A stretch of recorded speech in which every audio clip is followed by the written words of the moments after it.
Giancarlo. Ok, tú entiendes que el tener una línea de aguas de alcantarillado sanitario, el que va a llevar solamente las aguas residuales, y otra línea de alcantarillado pluvial, evidentemente representa un mayor costo. Ahora bien, eso si tú lo ves solamente desde el punto de vista de la red. Pero según nosotros vimos en la primera clase, ¿cuáles son los componentes de un sistema de recolección de aguas residuales? ¿Quién me dice? ¿Qué tú haces con el agua luego que la recoges? Ok, hiciste tu alcantarillado unitario y luego ¿qué tú haces con esa agua? Tratarla Tratarla. Muy bien. ¿Dónde tú la tratas?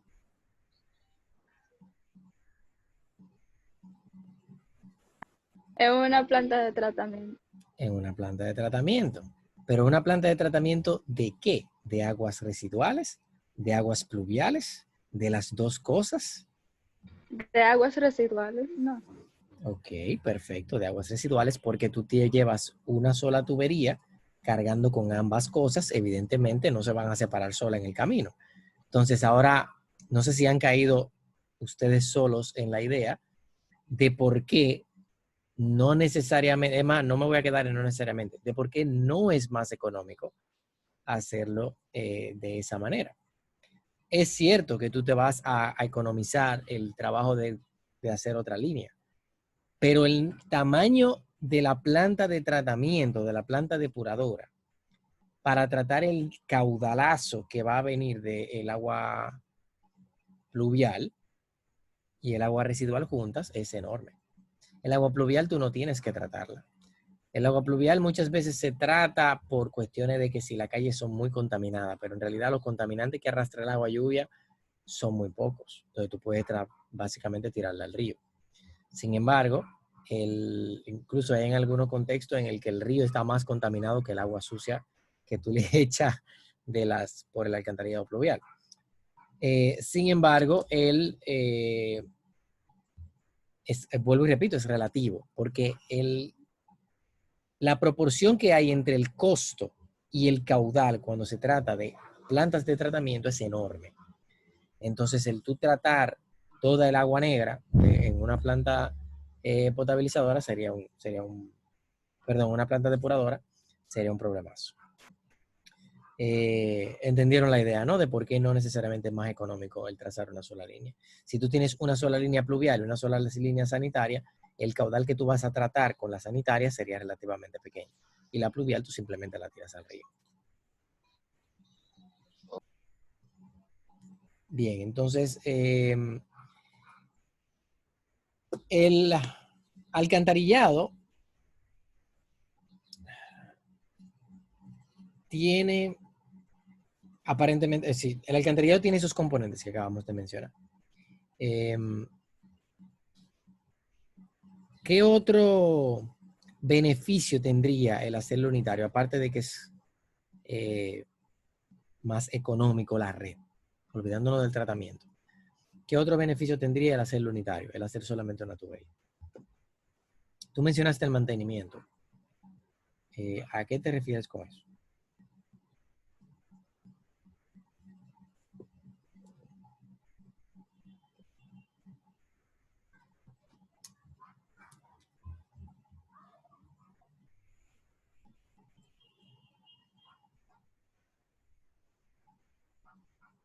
Vamos, que estoy poniendo tu puntico ya para que nos vayamos.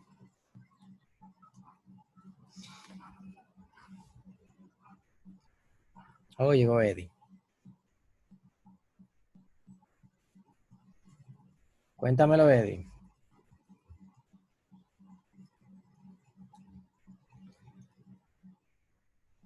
Eddie, te voy a recibir con una preguntita. Estamos hablando sobre el sistema unitario. ¿Tú investigaste sobre el sistema unitario? ¿Cómo fue, profesor? Disculpe. Sistema unitario de alcantarillado. La práctica que asignamos la clase pasada era sobre el sistema unitario. ¿Qué tú pudiste investigar sobre eso? Yo no sabía, profesor. ¿Cómo Yo no que investigué. no? No. Yo lo puse eso en la plataforma, déjame ver. Sí, estábamos hablando sobre el unitario, pero ¿qué tú entiendes que es un sistema de alcantarillado unitario? Sí, está ahí la práctica, claro que está ahí. 5 personas O subieron sea, ahí. yo no le digo que no, fue que yo no la vi. No, es que yo mismo me puse en duda cuando tú lo dijiste. No. Eh, Bueno, un sistema unitario me imagino que, como su nombre lo dice, un sistema unitario no sería el sistema que va desde la cometida a la casa. no, sistema unitario, como lo había mencionado ahorita, era que es un sistema, es una red de recolección de aguas residuales y pluviales al mismo tiempo. Si es tú tienes una sola tubería que recoge el agua lluvia y también recoge el agua sanitaria de las casas. Entonces, el sistema unitario, estamos hablando de la ventaja y desventaja. Dentro de la ventaja que estaba planteando Giancarlos es que el sistema podría representar un mucho menor costo si tú tienes que trazar una sola tubería.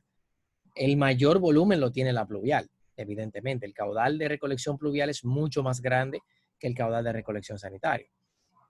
Sin embargo, si tú tienes solamente un alcantarillado pluvial, te puede representar menor costo de si tuvieras un unitario que si tuvieras un pluvial y un residual. Pero también estábamos presentando el contexto de que si tú tienes una planta de tratamiento, pues evidentemente la planta de tratamiento va a representar un costo muy, muy grande si tienes que llevar el agua lluvia para allá también. Lo que normalmente se hace es que se trabaja con un sistema separativo, una de alcantarillado pluvial y un alcantarillado sanitario, y el alcantarillado pluvial no tiene por qué pasar por la planta de tratamiento, por lo que la planta estaría diseñada solamente para el caudalito del alcantarillado sanitario. Entonces, ¿qué pasa? El alcantarillado sanitario y el alcantarillado pluvial, al ser separados, ¿qué otra ventaja tiene si tú lo trabajas de manera unitaria, aparte del hecho de que tuvieras solamente una red? Una de ellas es la autolimpieza. Giancarlo más o menos habló sobre mantenimiento y una de las ventajas es la autolimpieza. Autolimpieza quiere decir que si cuando no está lloviendo, la tubería se ensucia de aguas cloacales, aguas residuales que vienen de las casas, y como la tubería es tan grande y el caudal que tú le estás llevando es muy pequeño, pues mucha de esa agua sucia se queda en la tubería y vuelvo y te repito, se algo un desastre ahí. Cuando llueve, entonces el caudal que corre por la tubería es más grande y tiende a autolimpiar todos los residuos sólidos que deja el alcantarillado sanitario. Sin embargo, lo ideal es hacer un alcantarillado separativo porque tiene muchas otras ventajas. Principalmente la planta de tratamiento, que sería muy, muy pequeña. Hay unos sistemas que son los tanques de tormenta, en el que tú pones básicamente una cisterna a la entrada de una planta de tratamiento, de tal manera de que cuando viene la lluvia, se rebosa la tubería que va hacia la planta y cae dentro del tanque. Cuando no está lloviendo, el caudal es tan pequeño que no entra al tanque, sino que sigue derecho hacia la planta de tratamiento.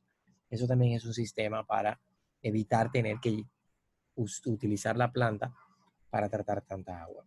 Pero ese tanque también representa un costo. Bien, entonces, déjame compartir una pantalla. Hoy vamos a dar una introducción del sistema de tratamiento de aguas del alcantarillado. Vamos a empezar por el alcantarillado sanitario.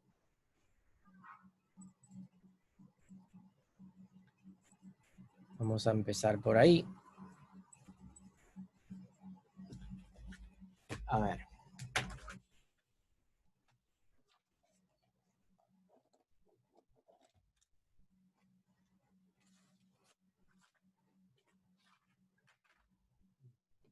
Con su reguero, ya me desperdigaron el lápiz.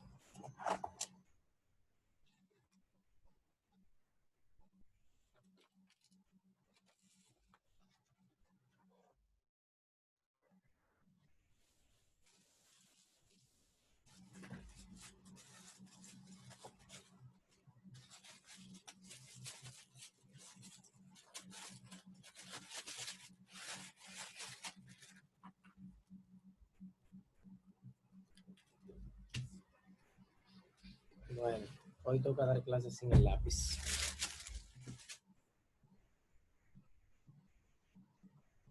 Yo creo que yo puedo dar clases sin audífono esta vez.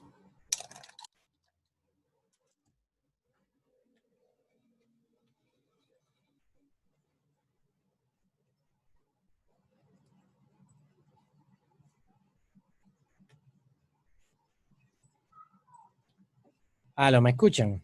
¿Se escucha bien? Sí, profesor. Perfecto, porque no encuentro el lapicito de rayar en la tableta ahora. No sé qué fue la hija mía que vino seguro, me lo desperdió. Pero bueno, vamos a darle así. La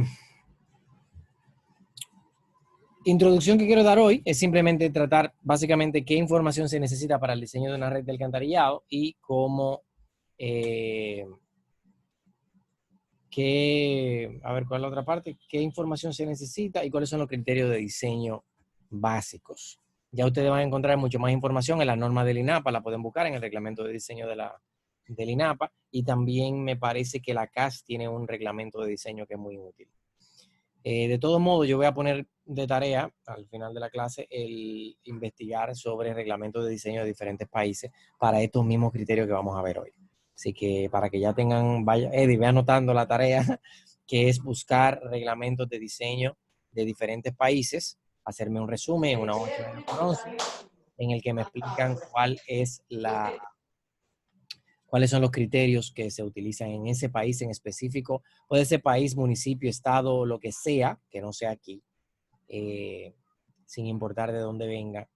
Puede ser algo federal, puede ser algo estatal, algo local, no importa. Pero en esas normas, entonces, extraer cuáles son los criterios de diseño que se utilizan.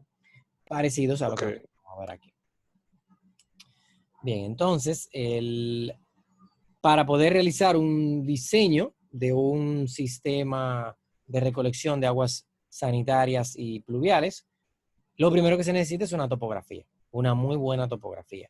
Incluso uno de los problemas más grandes, de los errores más grandes que se pueden cometer en un diseño es por una topografía defectuosa, ¿eh? Porque tú crees que está a una cota y tú haces tu trazado con una pendiente muy precisa y cuando vas al campo, pues evidentemente te queda mal, ¿no? Con esto estoy diciendo de que aunque ustedes para la práctica, para su proyecto, van a utilizar información del Google, el que pueda conseguir un levantamiento topográfico de un sector, de algún trabajo que se haya hecho y trabajar sobre eso, será lo mejor. ¿Por qué? Porque el trabajarlo con las informaciones de cota de Google, pues evidentemente van a arrastrar un error garrafal y puede que le quede mal. Sin embargo, para los propósitos de nosotros va a ser más que suficiente, ¿eh? Para lo académico va a ser más que suficiente. Pero quiero dejar claro que a diferencia de con el potable tú te puedes dar el lujo de tener errores en verticalidad, pero con el residual no.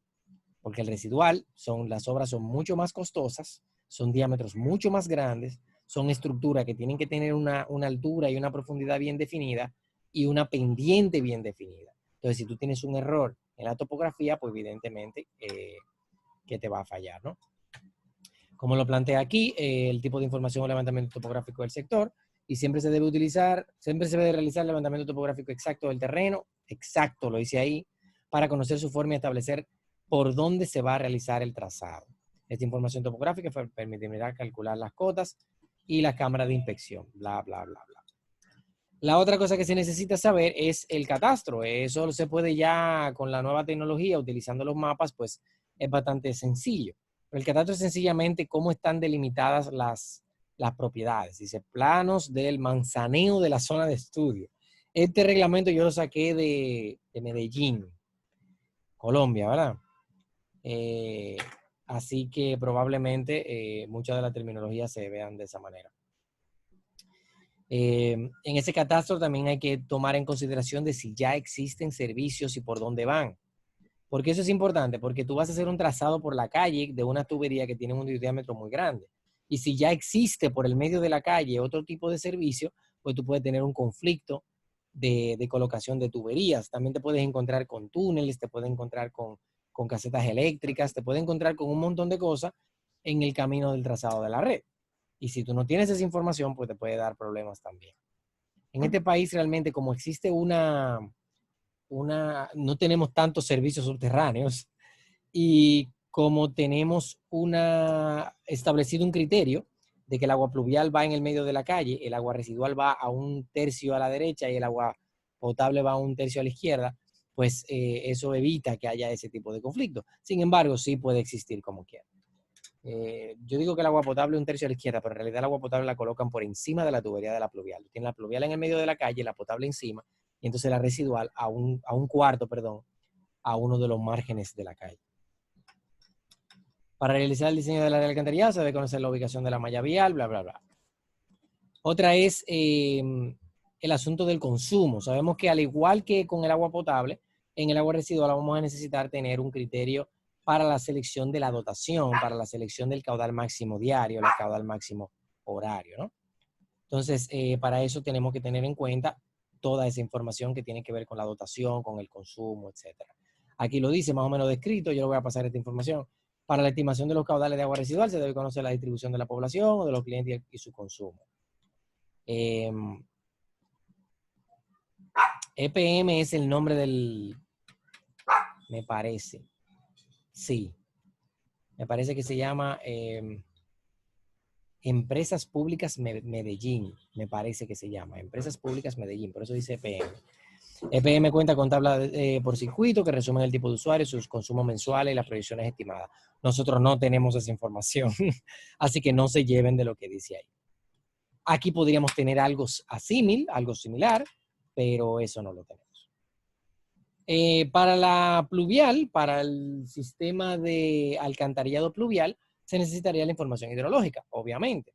Las curvas intensidad, duración, frecuencia, que eso lo tenemos. Y la distribución temporal de la precipitación no la tenemos, pero sí tenemos técnicas y modelaciones hidrológicas que nos permiten extraer una distribución temporal. Por lo menos esas las tengo yo. Yo no sé si el resto del mundo lo hace, pero sí yo tengo distribuciones temporales basadas en estudios que se hicieron en Puerto Rico. Esta información hidrológica es suministrada por EPM en su norma. Esto lo puse 2 veces por error. Información hidráulica, ubicación del cuerpo receptor, rugosidades de los materiales de la tubería disponible. Eso evidentemente se necesita, porque una de las características más importantes del alcantarillado es la capacidad de conducción de la tubería. Y la capacidad de la conducción de la tubería depende del material. Depende de la pendiente, el material y el diámetro, básicamente, ¿no? Entonces, esas tuberías, dependiendo de su rugosidad, van a tener una capacidad de conducción diferente. La información es necesaria para el diseño del alcantarillado, ya que establece el lugar a donde se deben llevar las aguas de la red. Esto está extraño, no es a dónde, es cómo, pero bueno. Y por último, información geológica que habla sobre los tipos de suelo de la zona. Y esto viene porque aparte del caudal máximo que vamos a considerar que proviene de las casas, también vamos a tener caudales que provienen de la infiltración. Evidentemente, como tú tienes diámetros a metros de profundidad con una porosidad bastante grande o unas juntas no muy confiables, tú vas a tener potencialmente el nivel freático tocando la tubería. Y por ende ese nivel freático puede penetrar en la tubería y infiltrarse en la tubería. Por eso se le llama caudal de infiltración, ¿no? Entonces hay que tener eso en cuenta. Ahora vamos a hablar un poquito sobre los criterios de diseño. Dice los parámetros hidráulicos mínimos que hay que tomar en cuenta para un buen comportamiento hidráulico. Y se acuerdan lo que mencioné ahorita sobre la autolimpieza, ¿no? En el caso del sistema unitario, tú vas a tener una autolimpieza dada porque el agua lluvia va a arrastrar todo ese sedimento por su gran velocidad. Sin embargo, en el alcantarillado sanitario, como tú tienes diámetros pequeñitos, solamente para agua residual, pues lo que va a garantizar la autolimpieza es la pendiente que tú le des a la tubería. Dice que los diámetros nominales mínimos son de 200 milímetros para alcantarillados de aguas residuales y 250 para alcantarillado de aguas lluvias. Esto es un criterio importante, ¿no? El diámetro mínimo que vas a utilizar. En este caso, el diámetro mínimo, esto es 8 pulgadas, ¿no? Si ustedes buscan la norma del INAPA, no sé qué dice la CAS, pero yo me conozco la del INAPA porque es en el INAPA que trabajo. el criterio puede ser justificado con 6. El mínimo es 8, al igual como lo dice esto. Pero se puede justificar con 6 siempre y cuando tú expliques muy claramente por qué tú estás utilizando 6. Eso es bueno señalarlo, porque esta norma no lo va a decir. La velocidad mínima es de 0.45 metros por segundo, me parece que en el caso de nosotros es 60, de 0.60, y de 0.75 para la cantidad de aguas lluvias. Bueno, yo creo que 0.60 en aguas lluvias, no te sabría decir en esto. Pero por eso es la tarea de que tienen que buscar diferentes normas, porque cada norma tiene su propio criterio, tiene su propia manera de pensar, y eso hay que establecerlo bien. La velocidad máxima de conducción dice es de 10 metros por segundo para tuberías plásticas y 5 metros por segundo para otros materiales. Yo normalmente utilizo menos máxima para plástica, utilizo 6, pero no está mal 10 porque al final las tuberías plásticas aguantan bastante la velocidad de la erosión. Para que las redes de alcantarillado, y esto de otros materiales, realmente en hormigón lo típico es que se utilice no más de 3 metros por segundo. Pero vuelvo y repito, ustedes van a buscar diferentes normas y van a encontrar diferentes criterios. Para que las redes de alcantarillado residual cumplan con el criterio de autolimpieza, se debe tener un esfuerzo cortante mínimo. Esto de esfuerzo cortante, hay unas tablas que especifican cuál es básicamente la resistencia que tiene una tubería a la compresión. Aunque en este caso está hablando de autolimpieza. No, perdón. Esto del esfuerzo cortante mínimo de 1.5 newton por metro cuadrado viene de un criterio que se utiliza para garantizar que la fuerza con la que el agua va sea lo suficientemente grande como para que limpie la tubería. Y esa fuerza se consigue con velocidad y esa velocidad se consigue con pendiente. Entonces hay unas tablas, que es la que nosotros manejamos, lo que pasa es que este criterio lo utiliza de una manera diferente, pero la tabla que nosotros manejamos son pendientes en función del esfuerzo cortante mínimo, ¿verdad? Que él va a depender del diámetro. Entonces, para cada diámetro, tú vas a tener una pendiente mínima que puedes utilizar. Si pones una pendiente inferior a la mínima para ese diámetro, pues no vas a garantizar ese esfuerzo cortante mínimo para que haya una autolimpieza en la tubería. Pregunta de examen, ¿eh? Para evitar que se presente flujo crítico y cuasi crítico en los tramos, se recomienda tener número de Freud en intervalo. Este criterio muchas veces nosotros no lo definimos, no evaluamos para el número de Freud. Por eso es muy interesante que esté aquí. Cuando usted haga su investigación, si encuentra algún criterio relevante al número de Freud, pues plantéelo también. Para los tramos en que la pendiente sea superior al 10%, la distribución hidrostática de presiones debe ser válida. Eso para el chequeo de presiones hidrostáticas también es importante señalarlo, para garantizar que la tubería no entre en presión, ¿no? La distribución, porque lo que pasa es que si pasa mucho que tú tienes pendientes con una alta pendiente, ¿no? Y luego tú cambias a una baja pendiente. Eso puede provocar, que viene muy ligado al asunto del número de Freud, del flujo uniforme, a que tú tengas un choque, un salto hidráulico básicamente, y se te llene la tubería. Y cuando se te llena el tramo que está horizontal, antes de llegar al tramo que está vertical, pues se te puede sumergir, se te puede llenar de agua y entrar en presión. Entonces, si entra en presión, hay que tener en cuenta el criterio de que una tubería, cuando está trabajando en presión, tiene un comportamiento diferente, se reduce su capacidad de conducción y entonces puede también sufrir daño en la tubería, se daña la junta, etcétera, etcétera. El valor máximo permisible de la profundidad hidráulica en función del diámetro de la tubería diseñada variando entre el 70 y 85% del diámetro interno. Al final de cuentas, estos criterios que yo estoy leyendo aquí son muy diferentes a lo que nosotros tenemos en nuestro país, principalmente con el asunto de la cota. Dice la profundidad mínima en la cota clave de la tubería es de 1.20. Realmente nosotros tenemos hasta 0.80 de profundidad en el alcantarillado residual y 1 metro en el alcantarillado pluvial.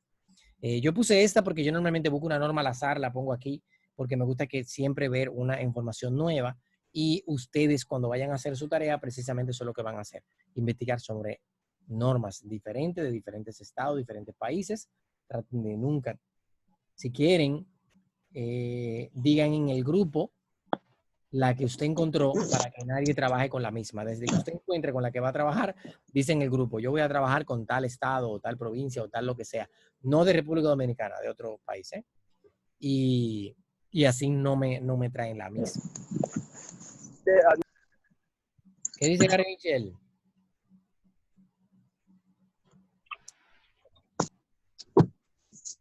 Bien, señores, eso era lo que yo quería compartirles hoy. Yo realmente tenía una practiquita que hacer, pero ya no va a dar el tiempo porque empezamos demasiado tarde. Eso lo dejaremos para la clase próxima. Ahora yo lo que quiero es consultarles algo. Yo empecé la clase de alcantarillado sanitario hoy bajo la premisa de que vamos a dar un solo examen final. Sin embargo, yo quiero darle la opción a ustedes a decidir. ¿Ustedes prefieren tomar un examen solamente de agua potable ahora, que no hemos entrado en nada de residual? ¿O prefieren tomar un solo examen para todo ya?